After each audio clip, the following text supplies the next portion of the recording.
मागील भागात आपण पाहिलं, सायलीनं घरात साडी न घालता ड्रेस घातला म्हणून ललिताबाई राधाला रागवल्या होत्या. सायलीला त्याचं खूप वाईट वाटलं. सायली रडतच तिच्या रूममध्ये गेली आणि तिने ड्रेस बदलून साडी घातली. साडी नेसून सायली स्वयंपाकघरात आली.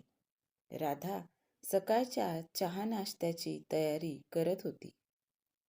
आता पाहूया पुढे धाकटी सून भाग 3. राधाताई, मी काय मदत करू? सायली म्हणाली आणि राधानं तिला पोहे करायला लावले. सकाळचा अनुभव पाहता सायलीनं तिला पोहे करता येत असूनही राधाला विचारून पोहे केले. स्वयंपाकाचंही तसंच केलं.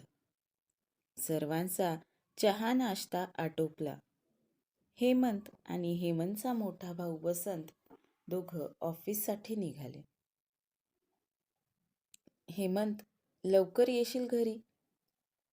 सायली हेमंतच्या हातात डब्बा देत म्हणाली. ललिताबाईंचे कान ते दोघं काय बोलतात त्याकडेच होते. हो, येतो, हसून हेमंतनं सायलीला उत्तर दिलं. आई, येतो बरं, ललिताताईंना म्हणून हेमंत घराच्या बाहेर पडला. तितक्यात मुलांना बसमध्ये बसवून राधा घरात आली. राधे, आपल्या नवऱ्याला अहो जाहो करून बोलायचं एवढीही अक्कल नाही का तुला? ललिताबाई राधावरच गरजल्या. त्यांचा आवाज ऐकून सायलीला रडू फुटलं. ललिताबाई तावातावात त्यांच्या रूममध्ये निघून गेल्या. राधानं हळूच सायलीच्या खांद्यावर हात ठेवला. सायलीचे डोळे पाण्यानं डबडबले होते. राधानं तिचे डोळे पुसले आणि मान डोलावून इशाऱ्यानंच रडू नको असं म्हटलं. सायली, तुमचे कपडे आण धुवायला. सगळे कपडे सोबतच धुवून टाकते, राधा म्हणाली. सायलीनं कपडे भिजवले. कपडे धुण्यासाठी दोघी जणी मागच्या अंगणात गेल्या. राधाताई, सगळंच कसं चुकते हो माझं? सायली राधाला म्हणाली. काही चुकत नाही. नवीन नवीन असंच होत असतं. मी तर किती बोलणे खायचे सासूबाईंचे, अजूनही खातेच की. राधानं हसून विषय बदलायचा प्रयत्न केला. राधाताई, अहो इतके दिवस आईकडं असं काहीच नव्हतं ना. कामं सगळी शिकवली आईनं, पण असं त्या कामाचं टेन्शन नव्हतं हो, सायली म्हणाली. सायली, अगं किती मनाला लावून घेशील? आपल्यापेक्षा वडीलधाऱ्या आहेत त्या. त्यांनी काही सांगितलं तर ते चुकीचं थोडी असणार आहे. राधानं पुन्हा सायलीची समजूत काढली. सायलीनं होकारार्थी मान डोलवली. राधाताई, अहो कामवाली बाई येते तरी आपण कपडे का धुतोय? सायली नळ बंद करत म्हणाली. बाई होय, अगं ती लग्न होईपर्यंतच लावली होती. घरात पाहुण्यांची वर्दळ होती ना, म्हणून. आधी तर मीच करायचे सगळं, राधा म्हणाली. मग कपडे वॉशिंग मशीनला लावू ना, सायली म्हणाली. आहेतच केवढे कपडे, आणि तसंही सासूबाई कॉटनच्या सुती साड्या नेसतात ना. मशीनमध्ये त्याला खूपच वळ्या पडतात. आणि भांडी तर काय ग, मी कामं करता करता अशीच घासून घेते, राधा बोलत होती. घरात वॉशिंग मशीन असून सुद्धा कपडे धुण्यासाठी मशीन वापरायची नाही. सकाळी पण स्वयंपाक करताना मसाला मिक्सरमध्ये फिरवायचा नाही, काय तर म्हणे खलबत्त्यात कुटायचा. घरात चॉपर असूनही कोशिंबिरीसाठी काकडी टोमॅटो सुरीनेच बारीक चिरायचे. उपकार, ती तशी जुनी वेळी नाहीये भाजी चिरायला. अजून काय काय नियम आहेत त्यांचे काय माहीत. सगळं मुद्दाम त्रास दिल्यासारखं. सायली मनातच बोलत होती आणि थोडीफार चिडली होती. आपली चिडचिड विनाकारण राधाताईंवर निघू नये म्हणून ती मुद्दाम शांत बसली होती. दुपारपर्यंत सर्व कामं आटपून दोघी जावा जरा निवांत बसल्या होत्या. त्यात ललिताबाई भजनी मंडळात गेल्या होत्या, त्यामुळं दोघी अजूनच रिलॅक्स होत्या. राधाताई, सॉरी बरं, सकाळी सकाळी माझ्यामुळं तुम्हाला ओरडा बसला. सायली राधाजवळ बसत म्हणाली. अजूनही तुझ्या डोक्यात तेच सुरू आहे का? मी तर विसरले सुद्धा. बरं का सायली, घरात ड्रेस घालायची परवानगी नसली तरी बाहेर फिरायला गेल्यावर आपण ड्रेस घालू शकतो बरं. अगदी जीन्स वगैरे पण. राधा आनंदात तिला म्हणाली. अय्या हो? सायलीला आश्चर्य वाटलं. हो, राधा म्हणाली. राधाताई, मला सांगा ना, तुम्ही कुठे गेला होतात फिरायला? सायलीनं उत्साहात विचारलं. कुठंच नाही. राधाचा चेहरा एकदम पडला. नेहमीप्रमाणे तिच्या डोळ्यात पाणी आलं आणि सवयीप्रमाणे तिनं ते डोळ्यांच्या कडांवरच अडवलं. सायलीनं मात्र न बोलताच ते पाणी अलगट टिपलं.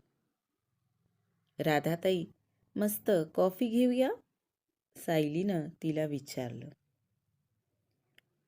मला नको अगं, तू घे, तुला हवी असेल तर. राधा असं म्हणाली आणि सायली स्वयंपाकघरात कॉफी करायला गेली.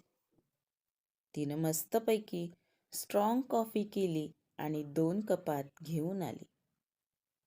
ताई, हे घ्या. सायलीनं राधासमोर कॉफीचा कप पकडला. अगं, मला कशाला केलीस कॉफी? मी तर नको म्हटलं होतं ना, राधा सायलीला म्हणाली. घ्या हो, एकच कप कॉफी केली होती आणि ती 2 कपात आणलीये. सायलीनं तिच्या हातात कप दिला.